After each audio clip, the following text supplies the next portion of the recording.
मुंबई महानगर पालिका virtual class की ओर से आप सबका हार्दिक स्वागत करता हूं।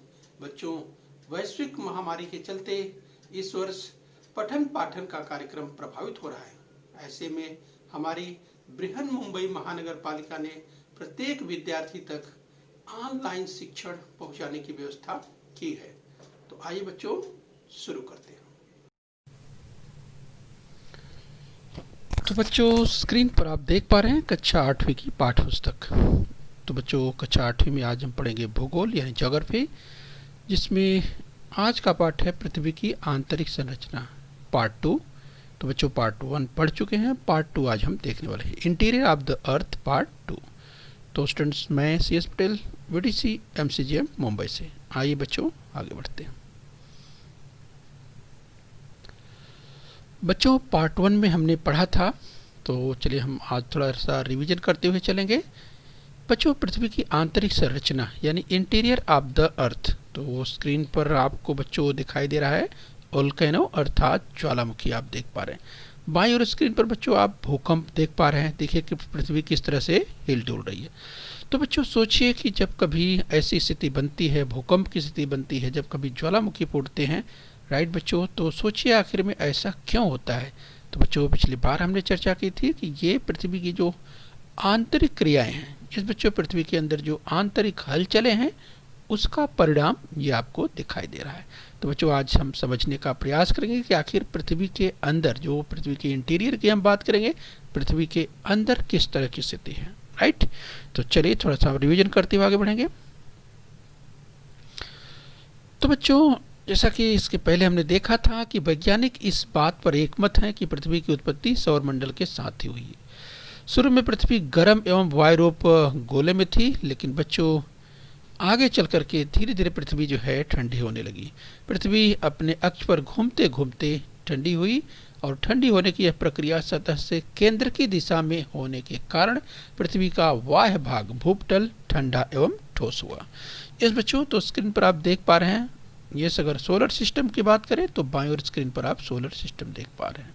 इस बच्चों पृथ्वी की उत्पत्ति के संदर्भ में समझा, ये पृथ्वी धीरे धीरे ठंडी हुई। पृथ्वी को ठंडी होने में बच्चों ये यूँ कहें कि धीरे धीरे ठंडी हुई, और जैसा कि आपने सुना कि चूंकि बच्चों ठंडी होने की प्रक्रिया में केंद्र की दिशा में होने के कारण पृथ्वी का जो बाह्य भाग जो भूपटल है वो ये ठंडा एवं ठोस हो गया।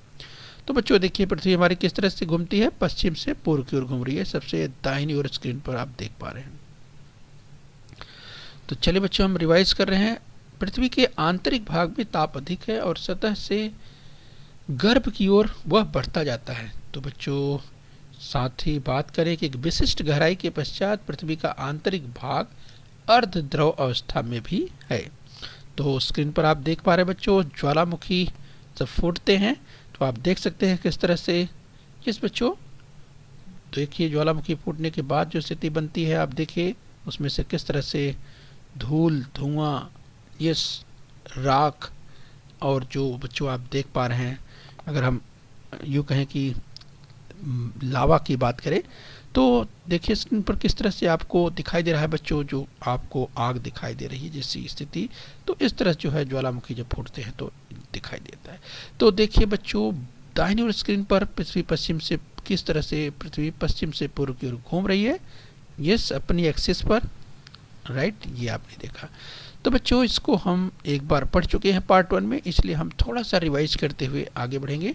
मनुष्य के मन में जिज्ञासा थी कि पृथ्वी की आंतरिक संरचना वास्तव में कैसी है। यह देखना प्रत्यक्ष निरीक्षण के द्वारा तो अभी तक संभव नहीं हुआ है, लेकिन इसके लिए ज्वालामुखी से बाहर निकलने वाले पदार्थ एवं भूकंपीय तरंगों का मुख्य रूप से अध्ययन किया गया। यस बच्चों, तो अगर हम भूकंपीय तरंगों की बात करें तो स्क्रीन पर जैसा बच्चों आपको हम पॉइंट आउट करके बताने का प्रयास करें। यस, तो देखिए स्टूडेंट्स, यहाँ पर आप देख पा रहे हैं एपी सेंटर, यस, जहाँ से भूकंप की शुरुआत होती है। देखिए यहाँ पर फोकस, और जहाँ पर धरातल पर पहली बार तरंगे पहुँचती हैं वो एपी सेंटर या जिसे अधिकेंद्र कहते हैं। यस, तो बच्चों इस तरह से जब अगर हम बात करते हैं, यस, तो हम पृथ्वी के अंदर की बात, यानी जो पृथ्वी की जो आंतरिक हलचलें हैं उनकी हम बात कर रहे हैं। तो बच्चों यहाँ पर देखिए उसका जो इफेक्ट है, जब अर्थक्वेक की हम बात करते हैं तो सरफेस वेव यहाँ पर एनिमेशन के द्वारा दिखाया गया कि देखिए भूकंप, अगर जिस बड़े पैमाने पर जब भूकंप आता है तो क्या स्थिति होती है, ये आप स्क्रीन पर दाहिनी ओर एनिमेशन के द्वारा देख सकते हैं। यस बच्चों, तो भयंकर तबाही होती है जब बड़े पैमाने पर भूकंप आता है। तो बच्चों हम पृथ्वी के इंटीरियर पार्ट की बात कर रहे हैं। ज्वालामुखी विस्फोट के दौरान बाहर पड़ने वाले, यानी बच्चों बाहर निकलने वाले पदार्थों में अति गर्म लावा, गैस, भाप, बच्चों लावा ठंडा होने पर आग्नेय चट्टान का निर्माण होता है। तो स्क्रीन पर आप देख सकते हैं बच्चों, यस लावा धीरे धीरे ठंडा होकर के आग्नेय चट्टान का निर्माण होता है। तो बच्चों यहाँ पर आप देख सकते हैं कि किस तरह से धीरे धीरे ठंडे होने के बाद जो आग, इग्नियस राग जिसे कहा जाता है, और बच्चों यही कारण है कि जब आग्नेय शैल की बात होती है तो इसीलिए उसमें आप देखते हैं चूँकि उसकी प्रक्रिया देखिए उसके पहले किस तरह से वो पूरी तरह से गर्म है देख सकते हैं, लेकिन बच्चों धीरे धीरे ठंडा होने पर इसीलिए उसमें जीवाश्म नहीं पाए जाते हैं, राइट। तो इग्नियस राग की बात करते हैं, यानी आग्नेय चट्टानों की हम बात कर रहे हैं। तो बच्चों उदाहरण के रूप में समझे कि गहरी खान में जाने पर तापमान अधिक होता है, वैसे ही ज्वालामुखी के विस्फोट से बाहर आया हुआ लावा भी बिल्कुल तप्त होता है। तो देखिए स्क्रीन पर आप देख सकते हैं बड़े पैमाने पर जब विस्फोट होता है बच्चों, तो स्क्रीन पर आप देख सकते हैं, यहाँ भी आप देख सकते हैं। अगर हम जागृत ज्वालामुखी की बात करें, जिस बच्चों तो भारत में भी एकमात्र ज्वालामुखी जो जागृत ज्वालामुखी यस अंडमान निकोबार द्वीप समूह में है, यस बच्चों, तो ये भी आप ध्यान रखिए। तो चलिए हम पृथ्वी की आंतरिक संरचना के बारे में अध्ययन कर रहे हैं बच्चों। पृथ्वी के अलग अलग भागों में हर साल भूकंप आते हैं, इससे भूकंपीय तरंगों की उत्पन्न होती है। तो स्क्रीन पर आप देख सकते हैं, इस जहाँ पर देख सकते हैं बच्चों पृथ्वी के अलग अलग भागों में एक भूकंप का बेल्ट आपको दिखाई दे रहा है। यस, तो देख सकते हैं स्क्रीन पर इस तरह से बड़े पैमाने पर जहाँ भूकंप आते हैं, इस वो स्थान आप देख पा रहे हैं। यस, तो बच्चों स्क्रीन पर आप देखिए दाहिनी ओर आप देखिए कि अर्थक्वेक अर्थात भूकंप का एक दृश्य आपको दिखाई दे रहा है। बच्चों यहाँ पर हम जब वेव्स की बात करते हैं, तरंगों की बात करते हैं, तो हम यहाँ पर आपको बताते चलें। तो स्क्रीन पर आप देखिए जो प्राइमरी वेव्स हैं, यानी जो प्राथमिक तरंगे हैं, ये देखिए उनकी किस तरह से, यहाँ पर आप देखिए जो पी वेव्स आप देख रहे हैं, पी वेव्स जो प्राथमिक वेव्स, और यहाँ पर यस वेव जो सेकेंडरी वेव्स हैं। तो बच्चों देखिए प्राइमरी वेव्स देखिए किस तरह से चलती है देख पा रहे हैं, लेकिन बच्चों सेकेंडरी वेव्स देखिए कितनी खतरनाक होती है आप देख सकते हैं, राइट बच्चों। तो ये ध्यान रखिए जो दिशा है वो देख रहे हैं प्राइमरी वेव्स और सेकेंडरी वेव्स की। तो चलिए बच्चों थोड़ा सा रिवीजन करते हुए हम आगे बढ़ेंगे। यस, हम पृथ्वी के आंतरिक भागों से गुजरने की बात हमने कही, और बच्चों उनकी दिशा एवं गति अध्ययन कर आंतरिक भाग की संरचना का अनुमान लगाया जा सकता है। यस, की जो तरंगे हैं इनकी दिशा क्या है और इनकी गति क्या है। भूपटल के अध्ययन हेतु मानव ने वेधन छिद्र भी किए हैं, राइट। तो स्क्रीन पर दाहिनी ओर आप देख सकते हैं जब वेधन छिद्र की बात करें, और यहाँ पर बच्चों देखिए प्राइमरी वेव्स और सेकेंडरी वेव्स, एक बार ध्यान से आप देखिए ऊपर जो आप देख पा रहे हैं पी वेव यानी प्राइमरी वेव, यस वेव यानी सेकेंडरी वेव। यस, और आगे दाहिनी ओर स्क्रीन पर आप देख पा रहे हैं मानव ने वेधन छिद्र, तो बच्चों भूपटल के अध्ययन के लिए मानव ने ये भी प्रयास किए हैं। तो बच्चों अगर हम ये कहें कि हमारी पृथ्वी की उत्पत्ति लगभग 460 करोड़ वर्ष पहले हुई, और प्रारंभिक अवस्था में पृथ्वी हमारी वायु रूप में थी। धीरे धीरे ताप के उत्सर्जन की प्रक्रिया के कारण वह धीरे धीरे ठंडी होने लगी। पृथ्वी पहले द्रव अवस्था में परिवर्तित हुई और फिर समय के साथ उसका वायु भाग सबसे पहले ठंडा और ठोस बन गया, राइट। तो इस तरह से बच्चों पृथ्वी धीरे धीरे ठंडी होने लगी। बच्चों पृथ्वी की सतह की अगर बात करें, पृथ्वी की सतह से पृथ्वी के गर्भ की ओर जाते समय होने वाले परिवर्तनों में मुख्यतः तापमान एवं घनत्व का समावेश है। इन दो कारकों में होने वाले परिवर्तन के अनुसार पृथ्वी के आंतरिक भाग का वर्गीकरण इस रूप में किया जाता है। तो स्क्रीन पर आप देख पा रहे हैं, अगर पृथ्वी के वर्गीकरण की बात करें बच्चों, पृथ्वी के आंतरिक भाग के वर्गीकरण की बात अगर करें तो यस बच्चों, हम ध्यान से समझने का प्रयास कीजिए। हम भूपटल की बात करेंगे, यस मेंटल की बात करेंगे और क्रोड की बात करेंगे। भूपटल में हम देखेंगे बच्चों महाद्वीपीय भूपटल देखेंगे, फिर सागरी भूपटल देखेंगे, मेंटल में ऊपरी मेंटल और निचला मेंटल देखेंगे, क्रोड में बाहरी और आंतरिक देखेंगे, राइट। तो बच्चों अगर इसके आड़े खाड़े की बात करें तो स्क्रीन पर आप देखिए, जैसे भूपटल आप देख पा रहे हैं, ये मेंटल, ये बाहरी क्रोड और ये आंतरिक क्रोड। तो बच्चों इस तरह से पृथ्वी की स्थिति है अगर आंतरिक भाग की बात करें, तो इसके बारे में हम लोग आज विस्तार से देखने वाले हैं। तो चलिए बच्चों, भूपटल की बात करेंगे, द क्रस्ट की बात करेंगे। पृथ्वी की सबसे ऊपरी परत जो ठोस है, जिसे भूपटल के नाम से जाना जाता है। इस बच्चों पृथ्वी की सबसे ऊपरी अगर बात करें तो यहाँ पर आप देख सकते हैं स्क्रीन पर, जैसे जब हम सबसे क्रस्ट की बात करते हैं तो जो पृथ्वी की सबसे ऊपरी परत ठोस परत है, जिसे भूपटल के नाम से जाना जाता है। तो बच्चों the composition of the earth's interior, ध्यान रखिए बच्चों, अगर हम बात करें इसकी तो पृथ्वी की सतह से जैसे जैसे हम अंदर जाते हैं वैसे वैसे तापमान में वृद्धि होती जाती है, राइट। ध्यान रखिए, पृथ्वी की सतह से हम नीचे की ओर बढ़ते हैं। तो बच्चों जब पृथ्वी की सतह की बात करें तो ये जो स्क्रीन पर आप देख पा रहे हैं ऊपरी हिस्सा, यानी ये जो पृथ्वी का क्रस्ट है, जिसे भूपर्पटी कहते हैं, भूपटल कहते हैं, यहाँ से जब नीचे की ओर जाते हैं, नीचे की ओर जाते हैं बच्चों, जैसे तैसे तैसे वैसे वैसे तापमान में वृद्धि होती जाती है, राइट। तो ध्यान रखिए, इसके हम विस्तार से इसे देखने वाले हैं इसी क्रम में। यस, तो यहाँ पर ध्यान से देखिए बच्चों, हमने कहा कि किस तरह से जैसे जैसे हम पृथ्वी की सतह से नीचे जाते हैं, यानी अंदर की ओर जाते हैं, तो बच्चों तापमान में वृद्धि होती जाती है और आगे मेंटल में तापमान बढ़ने की दर घटती जाती है, राइट। तो ध्यान दीजिए, यहाँ पर जब मेंटल की बात करते हैं तो आप देखिए यहाँ पर मेंटल आपको दिखाई दे रहा है, राइट। तो इसके पहले हम समझ लेते हैं, सबसे पहले बच्चों भूपटल समझिए। भूपटल देखिए करीब 30 किलोमीटर, ये आप जो स्क्रीन पर देख पा रहे हैं 30 किलोमीटर। बच्चों ये स्थल मंडल देखिए, इसके बाद भूपटल एवं मंडल, जो मेंटल की बात करते हैं, इसके निचला हिस्सा यानी जो पूरा स्थल मंडल है वो 100 किलोमीटर, जो स्थल मंडल की बात करें ऊपर जो आपको दिखाई दे रहा है 100 किलोमीटर, उसके नीचे का जो हिस्सा है वो मेंटल शुरू होता है।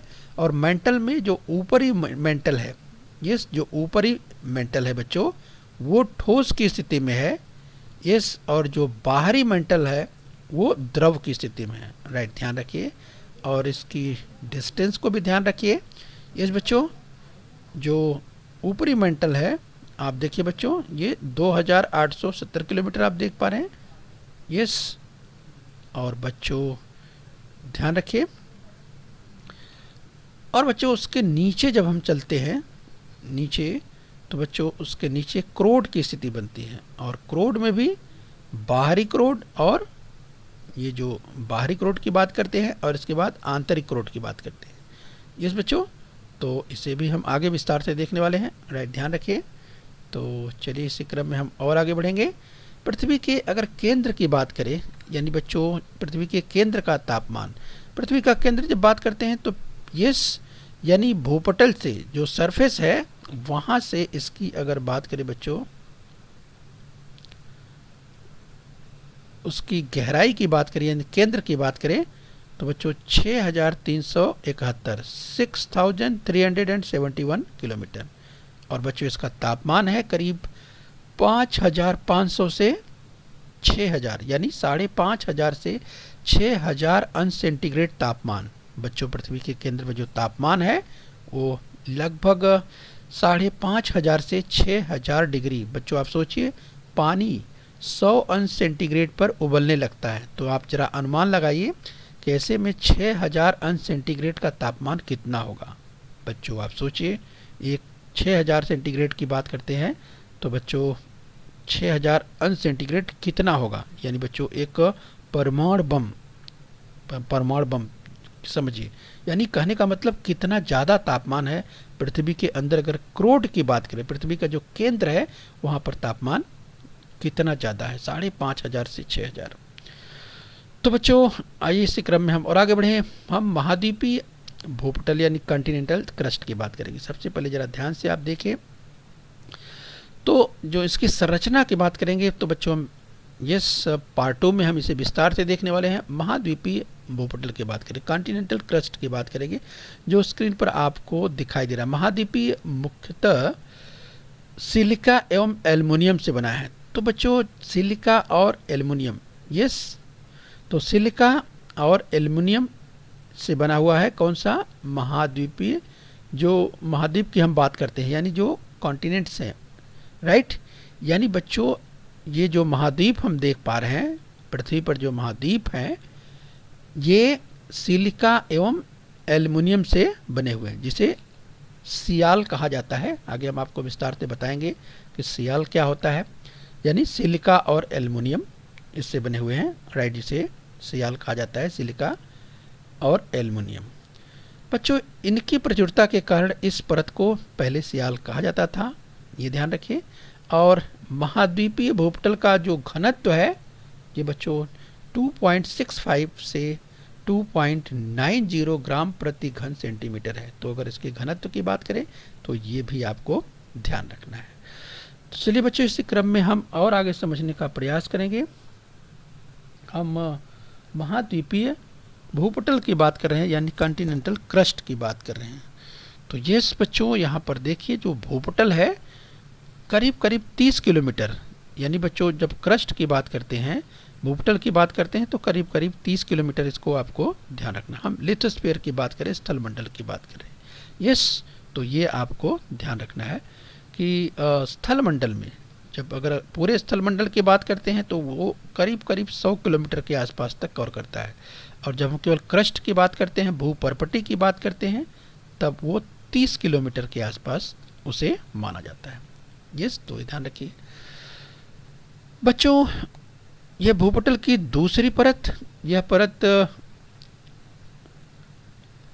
सिलिका एवं मैग्नीशियम से बनी है। यानी बच्चों उसके नीचे, जब हम भूपटल के नीचे की बात करते हैं तो यानी महासागरीय भूपटल की बात करते हैं, तो भूपटल की ये दूसरी परत है जिसे ओशियनिक क्रस्ट कहा जाता है, राइट बच्चों। तो बच्चों ये जो जल मंडल की बात करते हैं यानी महासागरीय जो भूपटल है उसे ही, राइट, ध्यान रखिए, ओशियनिक क्रस्ट कहा जाता है। और भूपटल की दूसरी परत है, इसमें सिलिका और मैग्नीशियम की मात्रा अधिक है। इसके पहले हमने क्या देखा था, सिलिका और एल्युमिनियम देखा था, जबकि इसमें अर्थात महासागरीय भूपटल में बच्चों इसमें सिलिका और मैग्नीशियम अर्थात सीमा की बात करते हैं। तो वहाँ आपने सियाल देखा था, यहाँ सीमा। आगे हम आपको विस्तार से इसके बारे में और बताने वाले हैं। तो बच्चों इस परत में मुख्यतः बैसाल्ट एवं श्यामा अर्थात ग्रेबो चट्टानें पाई जाती है। तो हम बच्चों महासागरीय भूपटल की बात कर रहे हैं इस बच्चों, और इसकी अगर गहराई की बात करें यानी जो घनत्व की बात करें तो 2.65 से, ये बच्चों हम महासागरीय की अगर बात करें, महासागरीय जो भूपटल है बच्चों इस परत की मोटाई 7 से 10 किलोमीटर और इसकी जो घनत्व की बात करें तो 2.9 से 3.3 यानी 2.9 से 3.3 ग्राम प्रति घन सेंटीमीटर, जिस बच्चों, तो ये आपको ध्यान रखना है। चलिए इसी क्रम में हम और आगे समझने का प्रयास करेंगे। यहाँ पर ध्यान रखिए बच्चों, हम जिस सियाल, सीमा और निफे की बात कर रहे हैं तो यहाँ पर आप ध्यान रखिए बच्चों, यस, यानी आप भूपटल से नीचे आप जो जो जाते हैं, सेंटर की ओर जाते हैं, राइट, तो ये आपको ध्यान रखना है। यानी इस तरह से सियाल यानी सिलिका और एल्युमिनियम, सीमा सिलिका और मैग्नीशियम, और सबसे नीचे जो है वो अगर घनत्व की बात करें तो निकिल और फेरस अर्थात जिसे आयरन कहते हैं। तो पृथ्वी के अंदर बच्चों इसी तरह की स्थिति है। ध्यान रखिए सबसे ऊपर क्या है, सिलिका और एल्युमिनियम है, फिर और नीचे सिलिका और मैग्नीशियम है, और नीचे जाते हैं जब केंद्र की ओर बढ़ते हैं तो हमको निकिल और फेरस जो कि हैवी अर्थात भारी होते हैं, जिसमें आयरन लोहा होता है। तो इस तरह से बच्चों आपको ध्यान रखना है। चलिए बच्चों हम मेंटल की बात करें, मेंटल को प्रावार कहते हैं, यस। तो ध्यान रखिए बच्चों, मेंटल में अगर आप देखेंगे तो यस बच्चों, मेंटल आप देख सकते हैं स्क्रीन पर, यहाँ पर जो दिखाई दे रहा है मेंटल की अगर हम बात करें, यस, तो मेंटल देखिए यहाँ पर लिखा हुआ है निचला मेंटल। जो ऊपरी मेंटल है ये स्क्रीन पर आपको दिखाई दे रहा है, निचला मेंटल ये आपको दिखाई दे रहा है। आप देख सकते हैं ये करीब 2870 किलोमीटर। अगर मेंटल का पूरा हिस्सा आप देखते हैं बच्चों 2870 किलोमीटर, राइट। यहाँ पे आपको ध्यान देना है, जब बच्चों हम बात करते हैं भूपटल के नीचे मेंटल परत पाई जाती है, मेंटल के ऊपरी एवं निचला मेंटल दो विभाग किए जाते हैं इस बच्चों। और ऊपरी मेंटल अधिक प्रवाही होता है और इसी भाग में लावा के कक्ष पाए जाते हैं। ज्वालामुखी के विस्फोट के दौरान यहीं से लावा पृथ्वी की सतह पर आता है। बाईं ओर स्क्रीन पर आप देख पा रहे बच्चों, देखिए किस तरह से जब ज्वालामुखी फूटता है तो देखिए लावा जो निकलते हैं और निकल करके पृथ्वी की सतह पर जो लावा आता है बच्चों वो यही मेंटल से निकलता है, राइट। तो ध्यान रखिए, ये जो वोल्केनो की बात करते हैं, ज्वालामुखी फूटता है, ये मेंटल के हिस्से से ही निकलता है। तो चलिए बच्चों हम समझेंगे कि भूकंप के केंद्र प्रायः इसी भाग में पाए जाते हैं और पृथ्वी के सतह से करीब 42 किलोमीटर की गहराई के पश्चात मेंटल परत की शुरुआत होती है, राइट। ध्यान रखिए बच्चों, भूकंप की घटना होती है वो भी बच्चों यस यहीं से शुरू होती है, अर्थात इसी मेंटल के क्षेत्र में से ही। और बच्चों पृथ्वी की सतह से 42 किलोमीटर की गहराई के पश्चात मेंटल परत की शुरुआत होती है। परीक्षा में पूछा जा सकता है, ध्यान रखिए। तो चलिए बच्चों स्क्रीन पर आप देख सकते हैं मेंटल में पाई जाने वाली आंतरिक ऊर्जा के कारण होने वाली हलचलों से पृथ्वी के सतह पर पर्वत निर्माण, घाटी निर्माण, ज्वालामुखी भूकंप जैसी प्रक्रियाएं होती हैं, राइट। तो मेंटल में बच्चों जो आंतरिक ऊर्जा के कारण होने वाली हलचलों की बात कर रहे हैं, यस। तो ये आपको ध्यान रखना है। आइए बच्चों इसी क्रम में हम और आगे बढ़ेंगे। बच्चों पृथ्वी के कोर की बात करें जिसे गर्भ कहा जाता है, तो ध्यान से जरा समझने का प्रयास कीजिए कि पृथ्वी की सतह से करीब 2900 किलोमीटर की गहराई से क्रोट का भार शुरू हो जाता है और मेंटल के नीचे से लेकर पृथ्वी के केंद्र तक का भाग क्रोड होता है। इसकी मोटाई करीब 3470 किलोमीटर है, राइट। आप देखिए यहाँ से शुरू होता है और यहाँ तक, राइट। ये पृथ्वी का जो क्रोड है, इसमें आउटर क्रोड और इनर क्रोड, दो क्रोड हैं बच्चों, यानी बाहरी क्रोड और आंतरिक क्रोड। इस परत का विभाजन बाहरी क्रोड और आंतरिक क्रोड में किया जाता है, अक्सर पूछा जाता है, ध्यान रखिए आप इसको। अगर आउटर क्रोड की बात करें बच्चों तो स्क्रीन पर आप देख सकते हैं जो बाहरी क्रोड है पृथ्वी की सतह से करीब 2900 किलोमीटर से लेकर 5100 किलोमीटर की गहराई पर, राइट। तो ये जो आउटर क्रोड की बात कर रहे हैं, पृथ्वी का जो आउटर क्रोड है, तो ये देखिए आउटर क्रोड कहाँ से कहाँ तक है, यहाँ से शुरू होता है जहाँ मेंटल खत्म होता है, यहाँ से लेकर के यहाँ तक का हिस्सा ये आउटर क्रोड में है, राइट। परीक्षा में पूछा जा सकता है 2900 किलोमीटर से लेकर के लगभग 5100 किलोमीटर तक ये आउटर क्रोड है और उसके नीचे का हिस्सा वो आंतरिक क्रोड है जो कि ठोस है, क्योंकि ये हिस्सा द्रव में है, पूछा जा सकता है, यस। ये भी ध्यान रखना है। प्राथमिक जो भूकंपीय तरंगे हैं बच्चों इस क्षेत्र से गुजर तो सकती हैं लेकिन उनकी गति धीमी हो जाती है, यानी जब प्राइमरी वेव्स बच्चों प्राथमिक तरंगे इस क्षेत्र से गुजरती हैं तो क्या होता है, ये उनकी गति धीमी हो जाती है, ये आपको ध्यान रखना है। और ध्यान रखना है बच्चों जो बाहरी क्रोड आउटर क्रोड है वो कैसा है, ये जो आउटर क्रोड की बात करें बच्चों ये द्रव के रूप में है, राइट। और जो इंटीरियर क्रोड की बात करें, इनर क्रोड की बात करें, जो आंतरिक क्रोड है वो कैसा है, वो ठोस अवस्था में है, राइट। ये आपको ध्यान रखना है। यहाँ पर भारी जो द्रव की बात करते हैं, निफे की बात करते हैं, निकिल और फेरस की बात करते हैं, ये यहाँ पे अधिक मात्रा में मिलता है। कहाँ पर, ये क्रोड की ओर, राइट। तो चलिए बच्चों ध्यान रखिए, यहाँ पर हमने पढ़ा कि जब बाहरी क्रोड तरल पदार्थों से बना है और इसमें लौह की मात्रा अधिक है, इस द्रव स्वरूप के बाहरी क्रोड में ऊर्ध्वगामी प्रवाहों की उत्पत्ति होती है, राइट बच्चों। इस भाग की एक और विशेषता है कि बाहरी एवं आंतरिक क्रोड के तापमान में अंतर होने के कारण यहाँ पर ऊर्ध्वगामी प्रवाहों की उत्पत्ति होती है, राइट। तो बच्चों यहाँ पर आप समझ सकते हैं, जैसे स्क्रीन पर आपको दिखाई दे रहा है, यस। तो यहाँ पर आप समझिए कि जो स्क्रीन पर आप देख सकते हैं बच्चों, एक तो ये आपको जो भौगोलिक एक्सेस दिखाई दे रहा है, राइट, वो ध्यान रखिए। और एक चुंबकीय जो आस है यानी एक्सिस है वो आपको दिखाई दे रहा है। इसी तरह से भौगोलिक विषुवत रेखा आपको दिखाई दे रही है, लेकिन भूचुंबकीय विषुवत रेखा ये होती है, राइट। इस तरह से भूचुंबकीय जो ध्रुव है बच्चों यहाँ पर आपको दिखाई देगा। तो बच्चों तात्पर्य ये कि यहाँ पे आप अगर हम यहाँ पर अगर हम यूँ कहें कि देख सकते हैं जैसे सूर्य की किरणों की अगर बात करें तो सूर्य की किरणें आपको यहाँ दिखाई देती है। लेकिन बच्चों जो पृथ्वी का चुंबक आवरण है, राइट, जिसे यहाँ पर आप देख सकते हैं जब आघात सीमा की बात करते हैं तो ये आप ध्यान से देख सकते हैं, राइट। और बच्चों ये जो चुंबकीय क्षेत्र आपको दिखाई दे रहा है ये आप देख सकते हैं, और इस तरह से ये चुंबकीय क्षेत्र आपको दिखाई दे रहा है। तो बच्चों आपको ध्यान रखना है यस। और बच्चों इसी क्रम में हम समझने का अगर प्रयास करें तो यहाँ पे पृथ्वी के जो परिभ्रमण के कारण इन्हें भंवर जैसी गति प्राप्त हो जाती है। तो ध्यान दीजिए बच्चों, पृथ्वी के जो का परिभ्रमण, इस बच्चों पृथ्वी का जो परिभ्रमण होता है उसके कारण क्या होता है, यस, इनको भंवर जैसी गति प्राप्त हो जाती है। और चूंकि बच्चों बड़े पैमाने पर जो तरल लौह में निर्माण होने वाले इन घुमावदार भंवरों के कारण विद्युत प्रवाह की गति यहाँ पर उत्पन्न हो जाती है। बच्चों ध्यान दीजिए, अगर हम पृथ्वी के घूमने की बात करें बच्चों तो पृथ्वी जो है बहुत तेजी से अपनी एक्सिस पर तथा सूर्य के चारों ओर घूमती है। बच्चों हवाई जहाज से भी अधिक तेज गति से घूमती है। आप सोचिए, पृथ्वी अपनी धुरी पर, अपनी एक्सिस पर और सूर्य के चारों ओर भी। तो इसके कारण जो क्या होता है बच्चों, इसको कारण जो तरल लौह निर्माण होने की हम बात करते हैं, ये घुमावदार जो भंवर है इसके कारण विद्युत प्रवाह की उत्पत्ति होती है और बच्चों चुंबकीय क्षेत्र तैयार हो जाता है। इसे ही डायनेमो या भूजनित्र कहा जाता है।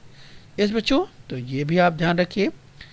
तो यहाँ पे जो चुंबकीय क्षेत्र की बात करें, जिसके देखिए किस तरह से चुंबकीय क्षेत्र तैयार हो रहा है, ये आपको ध्यान देना है। तो चलिए इसी क्रम में हम और समझने का प्रयास करेंगे आगे। बच्चों पृथ्वी का जो चुंबकीय क्षेत्र की बात कर रहे हैं, यह चुंबकीय क्षेत्र पृथ्वी की सतह के बाहर काफ़ी दूर तक भी कार्यरत रहता है। ध्यान रखिए बच्चों, चुंबकीय अगर हम क्षेत्र की बात करें तो सतह के बाहर भी काफ़ी दूर तक कार्यरत है। इसीलिए इस चुंबकीय क्षेत्र के अगर हम बात करें, इस चुंबकीय क्षेत्र के कारण पृथ्वी के आसपास का एक आवरण बन जाता है और पृथ्वी के वातावरण की जो सौर पवनों से रक्षा होती है, पृथ्वी पर निर्मित इस चुंबकीय क्षेत्र को चुंबक आवरण कहा जाता है। यानी बच्चों यह पृथ्वी का 5वां और महत्वपूर्ण आवरण है, ये आपको ध्यान रखिए। इस बच्चों तो पृथ्वी का जो चुंबक आवरण है, यहाँ पर आप देख सकते हैं पृथ्वी का चुंबक आवरण यहाँ पर आपको दिखाई दे रहा है, राइट। इस तरह से एरो के द्वारा दिखाया गया है, ये है पृथ्वी का चुंबक आवरण, राइट। तो ये ध्यान रखिए। चलिए आगे बढ़ेंगे इसी क्रम में बच्चों, हम आंतरिक क्रोड की ओर बढ़ते हैं।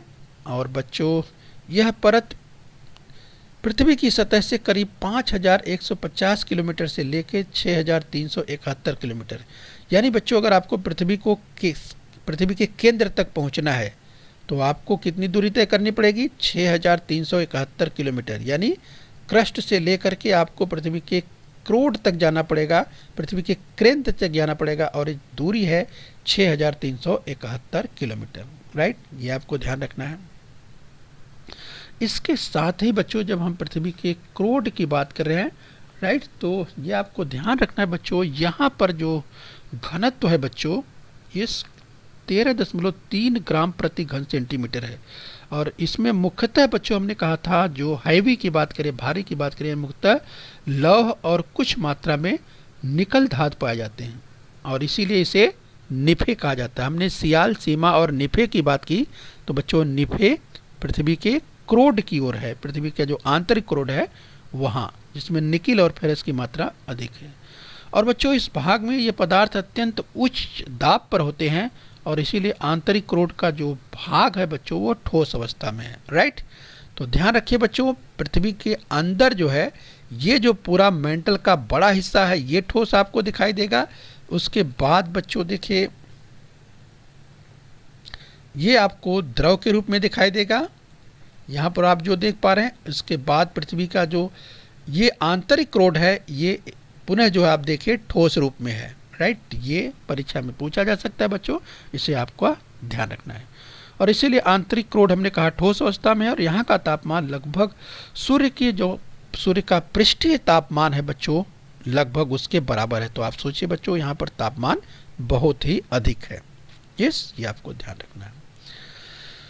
तो चलिए बच्चों, यहाँ पर भूकंप की तरंगों की गति की अगर बात करें, अगर आप ध्यान से थोड़ा सा निरीक्षण करेंगे, समझने का प्रयास करेंगे कि जो पृथ्वी के अंदर अगर बच्चों जो भूकंप की तरंगों की अगर बात करते हैं, तो आप देख सकते हैं कि किस तरह से जो यहाँ पर आप देखिए बच्चों, तो आप देखिए जो प्राथमिक तरंगे हैं, यस प्राथमिक तरंगे देखिए बच्चों, यहाँ पर आपको इस रूप में दिखाई दे रही हैं आगे बढ़ती हुई, यस बच्चों। लेकिन बच्चों जरा ध्यान से सेकेंडरी वेव्स को जो देखिए, जो गौड़ तरंगे हैं इनको आप देखिए, यस। तो आप देखेंगे बच्चों निचला मेंटल है, उसके आगे ये देखिए, आप देख सकते हैं ये किस तरह छीड़ हो जाती है, ये आप देख सकते हैं, राइट। तो इस तरह से यहाँ पर स्पष्ट रूप से बच्चों आपको ध्यान रखना है कि जो गौड़ तरंगे हैं उनकी गति बाह्य क्रोड की सीमा के पास, यस। तो आप देखिए बच्चों वो करीब 6 से 8 किलोमीटर प्रति सेकंड के हिसाब से है, यस। और आरेख में आप देख रहे बच्चों, उस स्थान पर आपको आगे रुका हुआ दिखाई देता है। और बच्चों ये पृथ्वी के क्रोड में प्रवेश नहीं करती हैं। और जो प्राथमिक तरंगे हैं उनकी गति 2900 किलोमीटर की गहराई पर 12 किलोमीटर प्रति घंटे के आसपास आपको दिखाई दे रही है, राइट। तो बच्चों इस तरह से आप देख सकते हैं कि किस तरीके से जो गहराइयों की अगर बात करें कि जो आंतरिक क्षेत्र में पदार्थों का घनत्व है, यस बच्चों, जहाँ तक वैज्ञानिकों का अनुमान है, जो प्रयास है उनका, यस, कि किस तरह से धरातल की गहराई तक जो है बच्चों, कुछ गहराई तक गुरुत्वाकर्षण बल बढ़ता है, उसके बाद गहराई के अनुसार कम होता है। इस तरह से समझ सकते हैं कि धीरे धीरे अगर आगे देखें तो बच्चों केंद्र के पास वह लगभग शून्यवत हो जाता है, यस बच्चों। तो इस तरीके से बच्चों यहाँ पर इस आकृति द्वारा आप समझ सकते हैं कि किस तरह से जो तरंगे हैं, यस, जो तरंगे हैं और इसके साथ ही जो घनत्व है यहाँ पर वो बताने का प्रयास किया गया है। तो दी गई भूकंप तरंगों की गति की वक्रों का निरीक्षण यहाँ पर आप कर सकते हैं, यस बच्चों। तो चलिए इसी क्रम में हम और आगे बढ़ेंगे। तो चलिए बच्चों अभ्यास कर लेते हैं। आपके सामने स्क्रीन पर एक कथन है, पृथ्वी की सतह से करीब 42 किलोमीटर की गहराई के पश्चात मेंटल परत की शुरुआत होती है। तो बच्चों इसकी चर्चा हमने की थी, आपको याद होगा, यस। तो अपना उत्तर टैली कीजिए, ये कथन बिल्कुल सत्य है। चलिए कथन और ले लेते हैं, पृथ्वी की सतह से करीब 2900 किलोमीटर की गहराई से एक क्रोड का भाग आरंभ होता है। याद कीजिए, इसकी भी हमने चर्चा की थी, उत्तर टैली कीजिए अपना, यस, ये कथन बिल्कुल सत्य है। एक कथन और लेते हैं, मेंटल के नीचे से लेकर पृथ्वी के केंद्र तक का भाग क्रोड कहलाता है। यस बच्चों, ये इसकी भी हमने चर्चा की थी, टैली कीजिए अपना उत्तर, यस, ये भी बिल्कुल सही है। अगला कथन है, भूकंप की गौड़ तरंगे क्रोड क्षेत्र से नहीं गुजर पाती। बच्चों याद कीजिए, भूकंप की जो गौड़ तरंगों की हमने बात की, यस, क्या वे भूकंप की जो गौड़ तरंगे हैं क्रोड क्षेत्र से नहीं गुजर पाती? आप याद कीजिए, इसकी चर्चा हमने की थी, यस बच्चों। तो ये कथन बिल्कुल सत्य है। चलिए कथन और लेते हैं, ध्यान से देखिए, पृथ्वी का केंद्रीय भाग द्रव अवस्था में है। तो बच्चों आपको याद आ गया होगा कि क्या ये कथन सत्य है, पृथ्वी का केंद्रीय भाग द्रव अवस्था में है, क्या ये कथन सत्य है? आपको याद आ गया होगा, अरे ये तो कथन असत्य है। तो बच्चों अगर कथन असत्य है तो क्या करना है, उसको सत्य करके लिखना है। तो चलिए सत्य करके लिखिए, पृथ्वी का केंद्रीय भाग ठोस अवस्था में है। तो किस तरह से आप लिखेंगे इसे सत्य करके, पृथ्वी का केंद्रीय भाग ठोस अवस्था में है, इस बच्चों। तो इस तरह से आपने इस पाठ को बच्चों समझ लिया है। खूब मेहनत कीजिए, खूब परिश्रम कीजिए। ओके बच्चों, अपने स्वास्थ्य का ध्यान रखिए। बच्चों, बृहन मुंबई महानगर पालिका के इस चैनल को सब्सक्राइब कर लीजिए और बेल आइकन प्रेस कर लीजिए। तो बच्चों, हम उम्मीद करते हैं यहाँ तक आपने समझ लिया है। आगे फिर मिलेंगे, आज के लिए इतना ही। Thank you very much.